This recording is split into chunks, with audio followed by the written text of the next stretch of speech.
Okay, so retail CBDC. I've got a fairly, got to cover a fair bit of territory in the next 30 or so minutes. And I got quite a few slides, and I'm known for having fairly dense slides. But I'm giving you some contact information here, so anybody that wants to get the slides after the presentation, just drop me a line. I like to use links in my slides too, so you can always follow up and check the accuracy of the things that I say. So first of all, this is just a graph of the growth of the CBDC industry. I started tracking CBDC around 2017, 18 or so. That was when I was at the International Monetary Fund, where I worked for about 16 years. And so back then there was about 20 or so, or maybe more like 20 or so central banks that were exploring retail CBDC. And as you can see, it's been quite the growth industry, and now we're counting roughly around 104, 105. And I'll get more into the numbers a bit later, because there's lots of disputes about exactly what that number is. But you'll also notice that a fairly rapid rise followed by kind of a flattening out, which kind of makes sense, because how many central banks in the world are there that are actually issuing their own currency and so on? We might be getting to the saturation point there. So first of all, I'm just going to make sure we're on the same page about what is a retail CBDC and what it's not, then who's doing what and why, and then I'm going to segue a little bit into the financial stability concerns that central banks concern themselves with when they're designing CBDC, which then segues into the design features and themes seen in the business, and then we'll talk a little about technology platforms, and then some of the adoption challenges. So what is it and what is it not? So this is there's money flowers, there's money this and money that. And I've got a money onion. I'll have to do this in a oval fashion at some point, so I can really call it an onion. But I basically want to start by defining what central bank money is, and I've got links you can see there that link to the relevant central banks that make these definitions. So central bank money refers to money that is a liability of the central bank, and that generally most countries consist of physical currency issued by the central bank, or often actually printed and distributed sometimes by the Treasury Department of the government, and then also includes digital balances that are held by commercial banks at the central bank. That would be for clearing and settlement purposes and so on. And sometimes they come under the name real-time gross settlement systems and so on. So that's the big picture of central bank money. And then within that picture, you have the digital version of that central bank money, which is, and this is the BIS definition that I always use. It's pretty simple. It's a digital payment instrument denominated in the national unit of account. This is the direct liability of the central bank. You'll notice I don't use the word legal tender in there. Some will drop legal tender in there, but that's not really a necessary condition. It just needs to be basically the type of money that people use in their everyday transactions. So in the euro case, or European case, the Eurozone, it's the euro, obviously. And then within that, you've got broadly two different types of CBDC. You've got what we call wholesale CBDC, which those are the ones that I mentioned before. Those are the digital balances held at the central bank for clearing purposes, interbank transfers, and so on. And in fact, as the ECB has pointed out, in a way, wholesale CBDC isn't something brand spanking new, because they've been around since whenever digital money was transacted at central banks. That would take us back into the 1960s, I should think. What's new when we say wholesale CBDC these days is that it's based on distributed ledger technology. So that's when you hear people talk about wholesale CBDC as something new, they're specifically talking about DLT-based CBDC. But then what we're talking about today, and this is what's highlighted here, is a retail, or sometimes called a general purpose CBDC. So it's used beyond just interbank transactions. It's meant for daily, everyday use, and that's why we tag it with retail. But that's a bit of a misnomer, because it could also be used for business-to-business transactions too, which isn't quite retail, but that's the name that's been stuck with. And sometimes lines get blurred. I get challenges sometimes, because on my website, and I'll show it to you in a minute, a tabulation of all the CBDC projects out there, and I'm also part of the CBDC tracker.org gang, which also tracks CBDC efforts around the world. And so we're always being pitched. Like someone will say, how about this? Is this a CBDC? My central bank is doing this and that. And so, for instance, we've been challenged with the island of Palau in the Pacific. It's a Pacific island. It has no central bank, so that, to me, takes it off the central bank list right away. But it can, it can look a little central bank digital currency-ish in a sense. The unit of account in Palau is the US dollar, so that ticks one of the boxes of the definition. But it's going to be issued by the government and not because there's no central bank. So that's not a CBDC. And then Cambodia challenged with their project Bakong, which is a central bank-run interbank settlement system. And it doesn't involve the issuance of any currency or whatever. It's just that the central bank manages that. But thanks to the World Economic Forum, it picked up the label CBDC, but that is not a CBDC because it's not issued. It's not a currency that's issued by the central bank.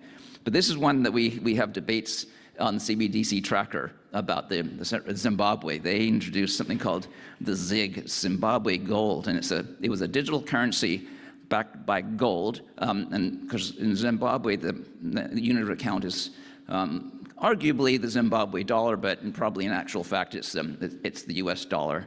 And I think sometimes crypto has also played a role as a unit of account to some degree in Zimbabwe. But in this case they issued this ZIG, and the government passed legislation to make it legal tender, and they intended it to be used for everyday use. Nobody used it in the end, and they folded up.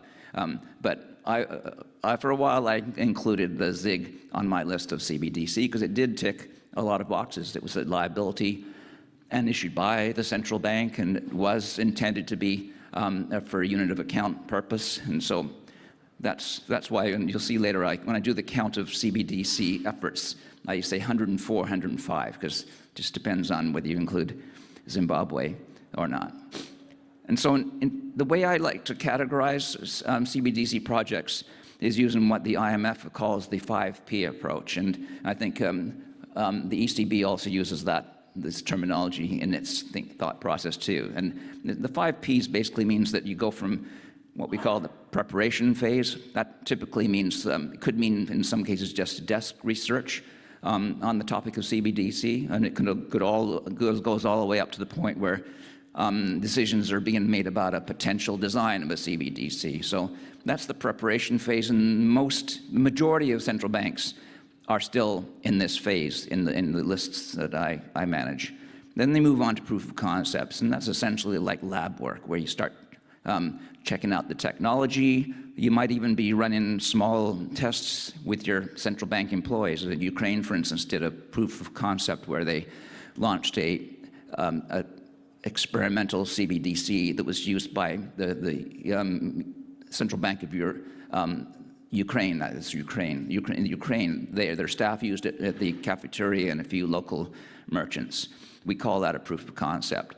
Then you move on to prototyping what you want to actually think you might want to launch, which takes you into the pilot stage, where it's kind of like what I described as a proof of concept, but now you're using real people. Like you've got real central bank digital currency being issued, and it's being used by people usually in a select small scale kind of way. It might be just a certain segment of the demographics of the country. It could be just an area. I mean, the biggest pilot taking place today would be the one in China, and it has many, many facets.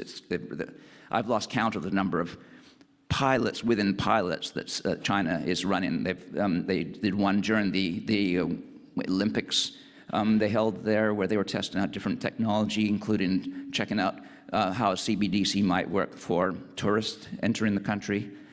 So there's a whole bunch of pilots, and then production. That's where it actually launches. And as you'll see on the next slide, it's pretty hard to read. That's why I think if you really want to see this table, you either go to my website or just drop me a line and I'll send you a copy of this table. But what we have is 104, 105 central banks exploring CBDC, and this is all based on publicly available information. So I might be missing Many central banks are a little bit shy about their efforts, and they don't tell me much about it. In some cases they do, and they say, but we don't want you to tell anybody about it. So I've got about half a dozen central banks that I know are experimenting with CBDC, but aren't ready to go public. Sometimes the reasons vary, but in some cases it's that they fear the public, the communications part of it, that the public might jump on it and think, what, my central bank is going to be issuing Bitcoin or cryptocurrency? My God. And so they just avoid that by keeping their efforts secret. The Atlantic Council, that's a highly publicized number. They count 130, but that's mostly because they double count currency unions. So in case of the Eurozone, for instance, they would count all the countries within the Eurozone in their count. I don't. I count the ECB is the sole institution that can issue a central bank digital currency in the Eurozone, so I count it as one. So we got 3 to 4 launches, 4 if you include Zimbabwe. We've got 12 pilots, and then we got. I can't differentiate between proof of concepts and prototypes from publicly available information, so I place that number at 21, and then you've got 68 doing research. I used to disaggregate the research into advanced research and not so advanced research, but again, based on publicly available information, you just can't know how, and like, is it a central bank that's just had their economists write a couple of papers about it, or do they actually have like a whole crew of people, maybe even designing potential real CBDC ready for proof of concept? I can't know that. So anyways, this is a table I keep up to date on a monthly basis, and if you go to my Kiffmeister.com site, you can find it there.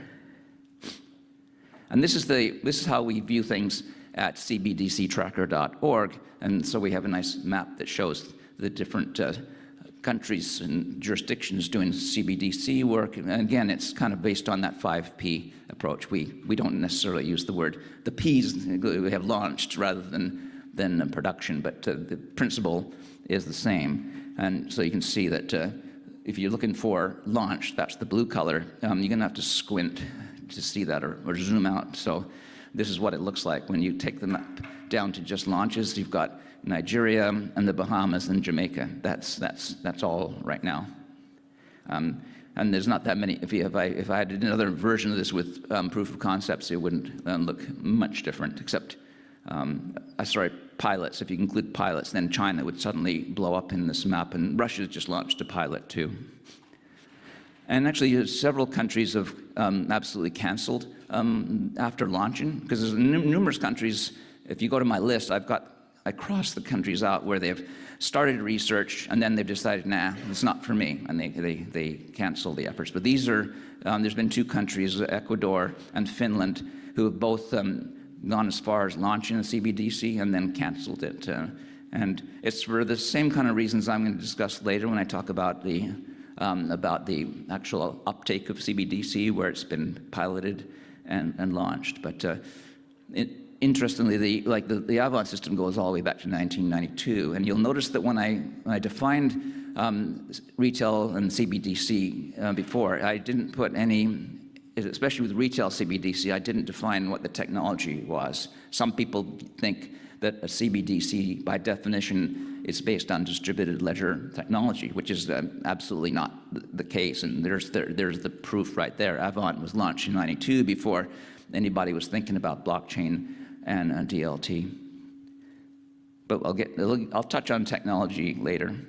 And then in terms of motivations put forward for issuing retail CBDC, you can see there's lots of different motivations, and I break some of them down in terms of the ones that are focused on by emerging market and developing economies and versus advanced economies. So when you're talking about emerging market countries, they're very much focused on motivations that revolve around financial digitalization and financial inclusion. Some of them are also concerned about the physical cash and the costs and the risks, and so of physical cash. And there's certain economies of scale in producing physical cash. So physical cash is a very expensive line item for a central bank. And in some cases, it's also a risk issue because then they have to also transport safely those physical notes to, and then there's kind of a funny story around Eastern Caribbean Central Bank, who, they actually talk about literally about the risks of the pirates of the Caribbean, that they have to actually transport physical cash by boat across the water, and they fear getting attacked by actual pirates. So that's a big motivation for some of the smaller countries, smaller, poorer countries. Another one that's kind of, people don't talk about much, but is important to many central banks, the seigniorage revenue. And seigniorage revenue just means it's kind of a free lunch that every central bank gets, because it issues this liability called banknotes or whatever, and that's on the liability side of their balance sheet. And then on the asset side, they use that to buy government bonds and other assets, and they earn money on it. So that's seigniorage revenue. It's money that they earn on the money that they issue. And if they're only issuing cash, let's say, and that cash usage shrinks, that's a revenue loss to the central bank. So that's something that's in the back of the minds, I think, of many central banks. Another one, and it's kind of aspirational, I think, is reducing currency substitution, and that's just kind of a code word for reducing people's use of either US dollars for dollarized economies, or people using cryptocurrency, which they don't want them to use. So they hope that by issuing a central bank digital currency that magically people will stop using these other currencies. I'm skeptical about that one, because there's reasons why citizens of certain countries use certain foreign or non-national currencies, and they go beyond just the fact that they're digital versus not digital. So those are the ones I think are specific to the emerging market countries. Advanced economies have a different picture. Many of them are concerned about the access to low-cost digital payments and central bank money more generally as cash usage declines. So Sweden would be the poster child for that one, because the usage of cash is down to, I think, 2022, they were saying like 8% of all transactions were done, retail transactions were done in cash. So everything else is done on a digital platform. So that's one of the primary motivations for them. Another one that's important, it kind of relates to currency substitution, but it's a bit broader than that, and that's monetary sovereignty. And I think, well, the ECB calls this strategic autonomy. It's kind of the same thing, that either foreign currencies or foreign payment platforms come to dominate in your country. And in Europe, for instance, the domination of MasterCard, Visa, and PayPal is concerning, I think, it should be concerning to Europeans, and especially based on the things that have happened in the last couple of months, that do you want your whole payment system to be run by American companies? So that's the monetary sovereignty / strategic autonomy motivation.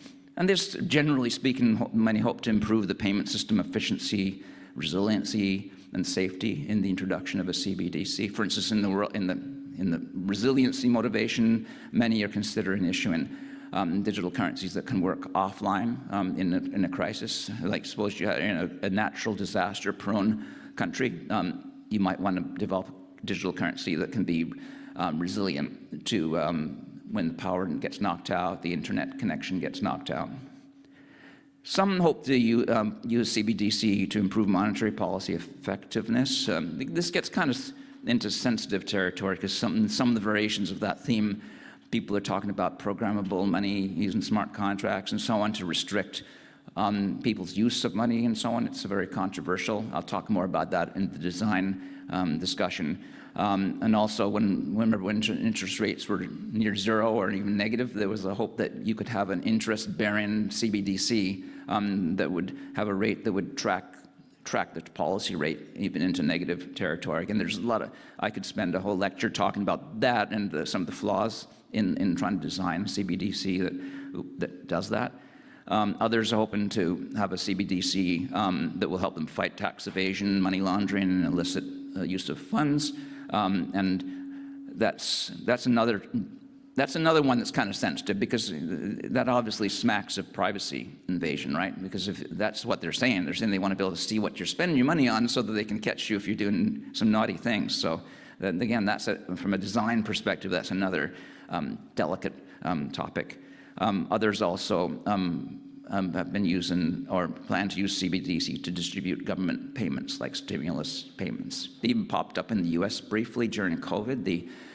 There was a proposal put out by, I think, one congressperson that wanted to immediately launch a CBDC that could be used to distribute stimulus payments directly into people's wallets.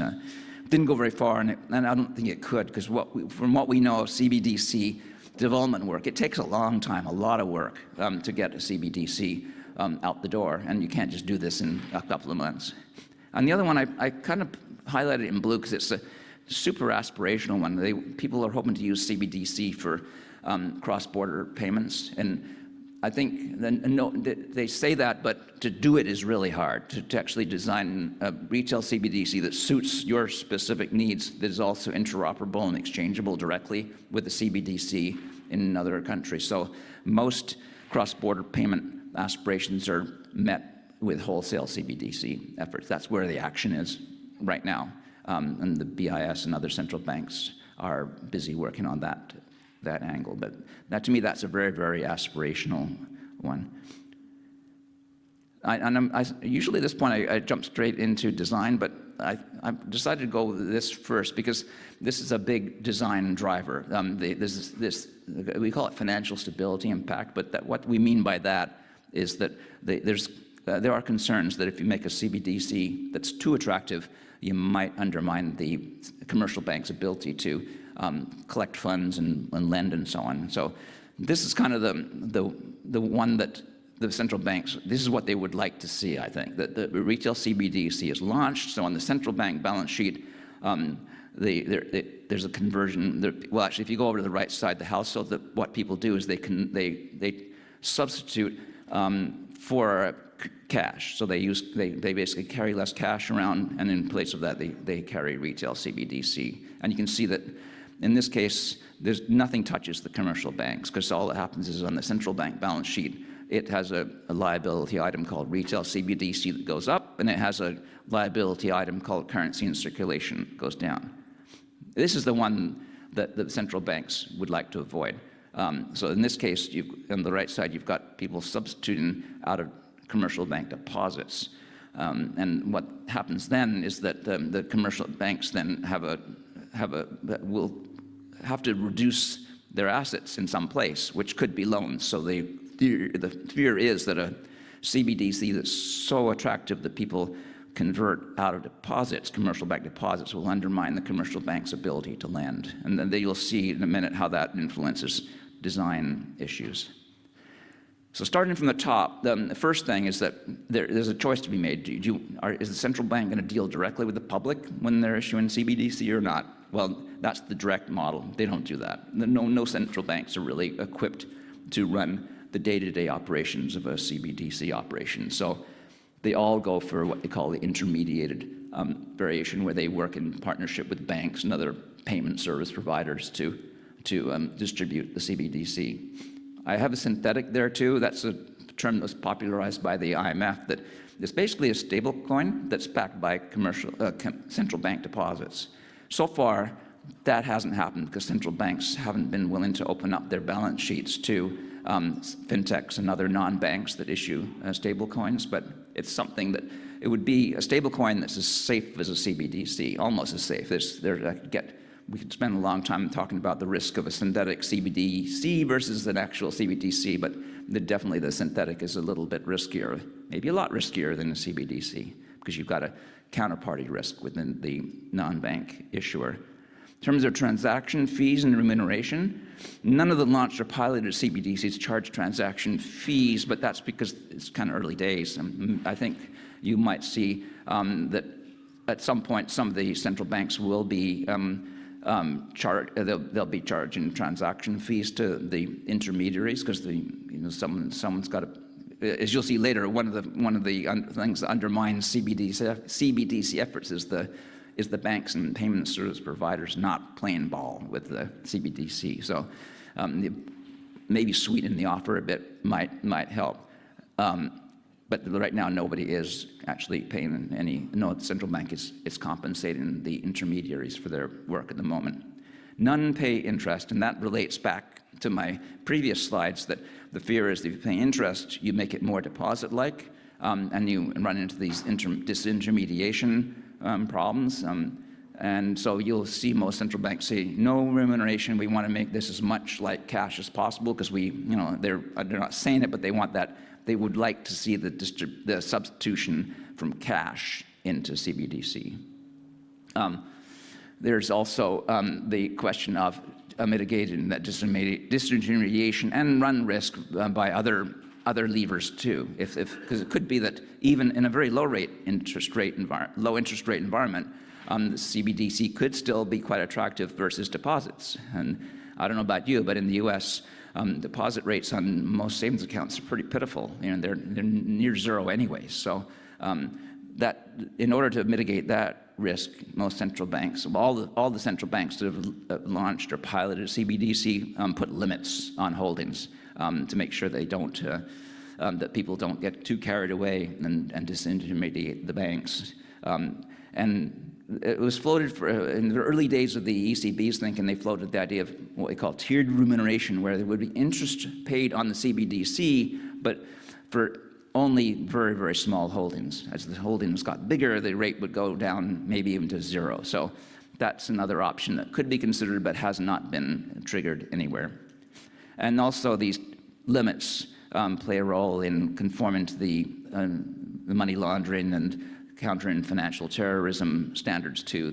And again, the word tiered comes in here because what many of the central banks that have launched or piloted have done is they have very small limits for people that don't ante up much identity information and so on. But if someone's willing to sort of open up to providing more personal identification information, they may get a higher holding limit. So that's kind of a general. This is kind of a general look at the main design features of the CBDCs that are out there right now in pilot or launch form, or even in the prototype phase. And sometimes people get excited about programmability, and I put some of these headlines in here that where we've got the IMF saying, yeah, the programmable and controllable CBDC is great for financial inclusion. On the other side, you've got the anti-CBDC gang, and it's a pretty loud and vocal gang. They say, use your cash or lose it, and they envisage CBDCs eventually as being a massive invasion of people's privacy, and also a massive control lever for governments and central banks. So far, no central bank has actively looked at the idea of programmable CBDC.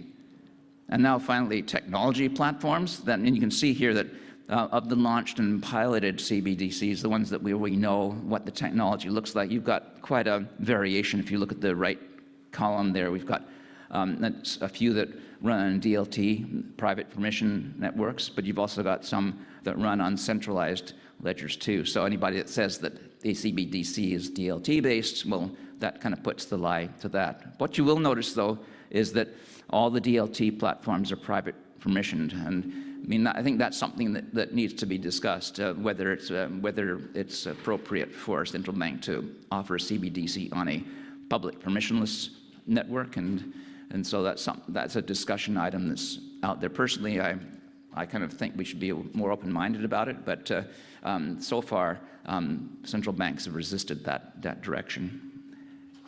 And then the other one this is my favorite topic, offline CBDC. There's a couple of different design form factors out there, but this is important for countries that I think that are prone to natural disaster risk and so on. And there's another angle on offline too. If you do want a completely private form of CBDC, the offline CBDC is kind of the natural, right? The technology providers that I talk to say that they can offer up a CBDC platform that runs offline endlessly. You never have to synchronize up or touch or go online and reconcile balances. Even though they may end up doing that, they don't have to. So the potential is to basically offer up a CBDC that's completely cash-like if you go the offline route. It's a potential. So far, there's been a couple of pilots of offline platforms, and they all went very well technically speaking. So the next step is, and I think, well, you'll hear more from Ulrich later about what this means for a digital euro rollout. It's very interesting. And then finally, I'm going to talk a little about adoption challenges. And this is kind of a theme that I think is out there amongst many central banks. This is from a movie called Field of Dreams. And this crazy guy in the middle of nowhere, he builds a baseball field and then hopes that one day out of the fields will come all these baseball players from a century ago and play the game of the century on his field. And of course, this is a movie, so that happened. But the real world doesn't work that way. And so I think some central banks think we're going to offer up a CBDC and everyone's going to love it because we know why they love it. Everybody wants digital central bank money and all the cool things we're going to offer. It doesn't work that way. Anyway, so what you look at the pilots and the launches, demand has been underwhelming, to put it mildly. No one's found the magic formula that's going to make these things sell like hotcakes. And there's a number of reasons. So one is in most places that I look at, even in some of those emerging market countries, citizens are well served by digital payment means. They have debit cards, credit cards. They even have fintechs offering different kinds of e-money platforms. So do they really need another form of digital currency? And if the country has credible deposit insurance, the advantage of having a CBDC, because it's central bank money and government backed and all that means nothing if you've already got credible deposit insurance. So it could be the CBDC is just a redundant instrument. I mean, I live in the U.S. By the way, I'm Canadian, so don't jump on me after I'm done here. I'm not a U.S. I just live there right now. But I got plenty of options when it comes to digital payments. I would see no need for a digital dollar. Also, there's this knife edge that central banks have to navigate through the design phase. Like they can't offer anything that's really, like, remuneration might be something that might trigger demand, but no, we can't do that because we're going to piss off the banks. And how about cash-like privacy? Well, no, we can't do that either because we're going to upset the FATF, who polices the financial integrity in illicit finance. So they're sort of caught between a rock and a hard place there. Also, some just skip very quickly through those 5 Ps I mentioned. They just do it. I think like the ECB is doing this in classic, perfect fashion. It's still the preparation phase, and people might be saying, "No, get on with it. Come on, let's go." But no, you got to go through these things systematically and slowly. And then also there's the incentive issue too. That the banks that they expect to help them roll out these things they're not interested. They're not getting compensated for it. So this just runs through in detail for 3 of the different launches. These are the central banks themselves explaining that, I guess we were a bit laggard in motivating merchants and so on. In one case, I think it's Jamaica, they didn't get the point of sale devices that the merchants have to use in place. So you get CBDC apps that have nowhere to be used. And so the other thing that I've done, I posted something on LinkedIn. I did this with Rob Dursky from Stellar, and yeah, oh, there you are, Rob. Hey, and so we decided we'd take all those motivations, say which ones are aimed at the user, which ones are aimed at Big Brother, the bank, and almost all of them are aimed at what the big bank, the Bank of Canada, the central bank thinks you should want or they want. There's very few of the motivations that are saying this is something that we think you, the user, want. So I think there's a bit of a disconnect there. And so I don't think I've run out of time. Have I? How much time have I got left? 1 minute. Okay, so this is my pet project here, Death Star version. I love movie images. So most central banks are planning to roll out a CBDC, which I call a Death Star CBDC. It's a CBDC for everybody, for everything. But there's another option too, and some central banks are exploring this. They're looking at narrow use case CBDC. So you have the Central Bank of Hungary, which has piloted a very special use case oriented CBDC to help bank unbanked young people. And the Reserve Bank of Australia is also experimenting with 16, they looked at 16 different Australian dollar CBDC efforts that just do these very niche type of applications. Kazakhstan is also a poster child for that kind of approach, and the Hong Kong Monetary Authority. The beauty of that is that, remember before I said programmable payments are out. When you're talking about these niche ones, they depend on programmable payments, and the users love it because it's doing cool things like automating certain processes in the payment stream. So I'm pretty keen on switching gears for some central banks from Death Star to more narrowly focused. And that's it. Thank you.